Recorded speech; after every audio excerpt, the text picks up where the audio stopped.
welcome to the Purposefully Clear podcast. In this podcast, we're going to be telling stories about direct application of tools, processes, systems that lead to validating outputs for students and teachers. Systems change, if you will, through culturally validating pedagogy and leadership. Come along for the clear journey. Excited you're here.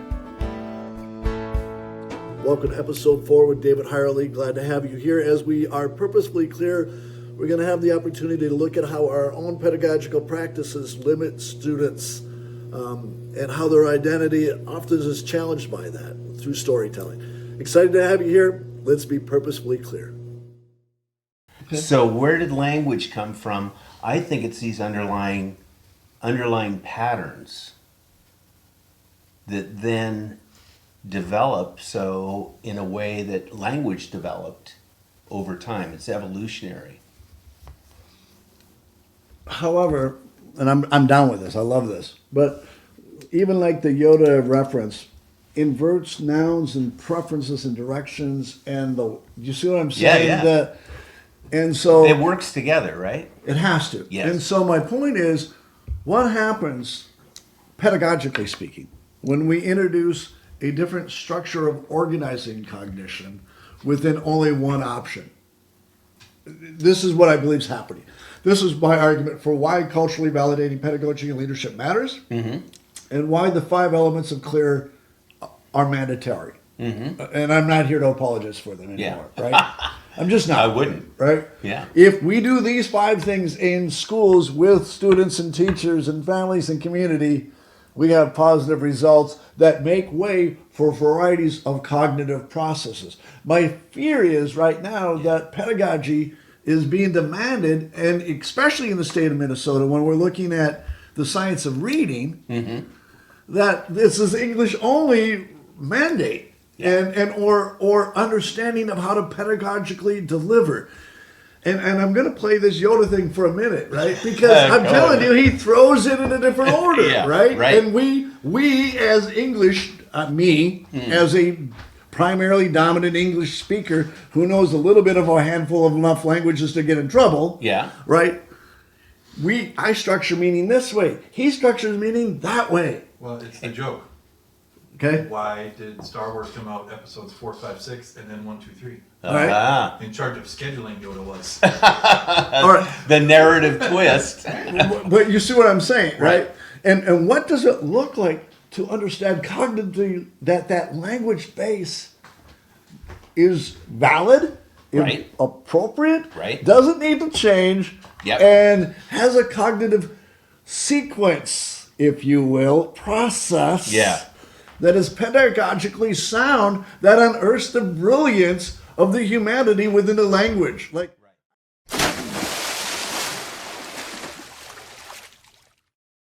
word is validate. See, what separates culturally validating pedagogy and leadership from literally everything is this word, right?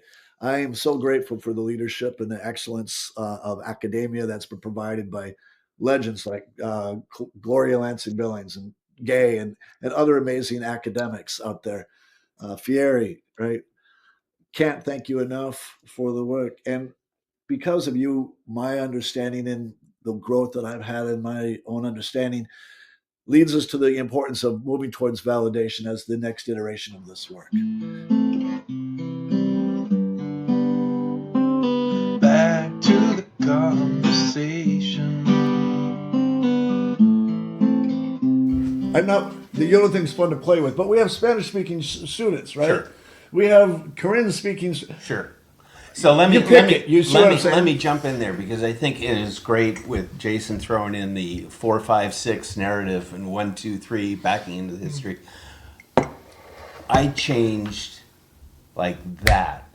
I was teaching in Oakland, and I was in a master's program. I was one of the last of the teacher corps, and this was like urban educators. I was getting my teaching credential. I was with the Bay Area Writing Project. So I'm working in this school in West Oakland, all African American kids. And at the same time I'm studying for this master's, and it was a specialized master's in Ebonics, No. Black English. All right? Where was this at? This is at UC Berkeley, back in the Phonics. You're taking a class, a college level. No, master's my master's, my 2 years master's was on this study. It was called the study of the black child. Here was the turning point. Here was the turning point. So I'm reading this article. I'm teaching first grade, by the way. Of course you are. Okay. You're already a teacher. You're doing your master's degree. So I read this research article, and it's about story time. And it's the mismatch, the cultural mismatch between these children who were, again, we're talking about, economically disadvantaged, to say the least, and the middle class teachers who are teaching. Okay, so think of it. Welcome to Behind the Curtain with our friend Rev. Rev. So David's talking about storytelling, and obviously I'm a storyteller. I tell stories in my own way, and I get to them in my own time. The idea here that we're really needing to be really thoughtful of is the E. People have their own stories. Let them live their stories in front of you. Let them tell their stories. And center learning in those stories so that their identities not only are valued, but contribute to the learning. A little more conversation. So in this research article, it says, notice how these children, their narratives are not topic-centered like white middle-class educators would, where you keep referencing the point. Okay, it's called basically topic chaining. It's all in one chain. It's a linear process. Linear. And notice, though, that these kids are going out and they're using metaphor and they're weaving a story and they're not referencing the main idea of the story like us, middle class kids would.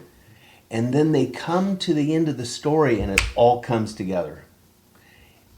It was a different sequence. Of course. And so what I'm saying, process-wise, this is where I think it's very interesting that you have this idea of sequencing, which is a fundamental process, a cognitive process. Right. We talk about it in every subject area, yada, yada, yada. And there's a total cultural mismatch. Where was the cultural mismatch? It wasn't in the language. Everybody was speaking English. Mm-hmm. It was in the narrative style, which meant different kinds of sequences. Yes, but what was powerful for me, it just unveiled that we all sequence around the world. Mm-hmm. Those 168 different dialects in New York City, Ethiopia, when I was working a lot in Malaysia, same sort of thing. All these different languages, but guess what? What's the foundation? What's the bridge between those languages? That's what just blew me away. And the cultural mismatch was the teachers would tell these kids, you don't know how to tell a story. And they were brilliant storytellers. I got one. So we just jumped in. Man, we made 4 of them so far. 4 episodes. We're going. The idea is to look back at the reels and what's coming up real for you. For me right now, Jason, the idea is that David's talking about things that are at the very human core, right? Mm-hmm. I mean, the very essence of humanity. Even pre-racial. Of course, he talks about lived experiences in Oakland that have obviously been racialized, and we understand that, and race still matters.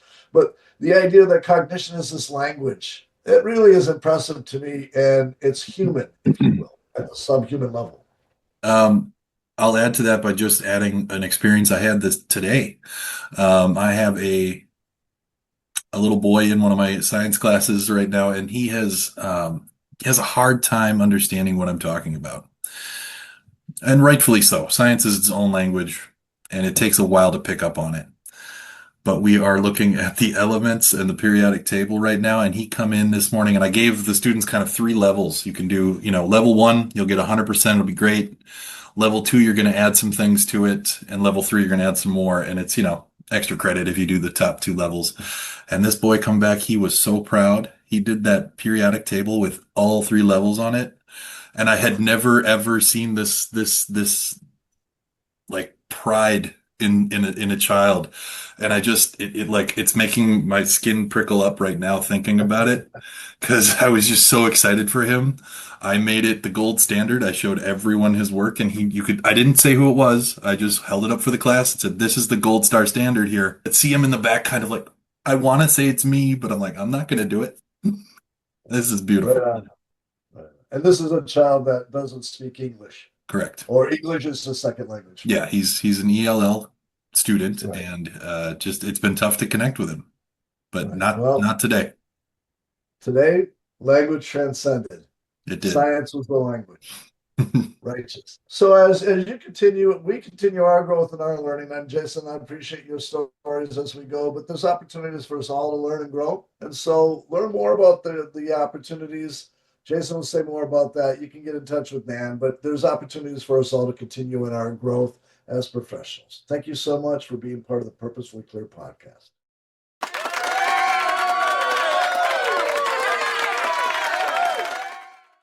In charge of scheduling, Yoda was.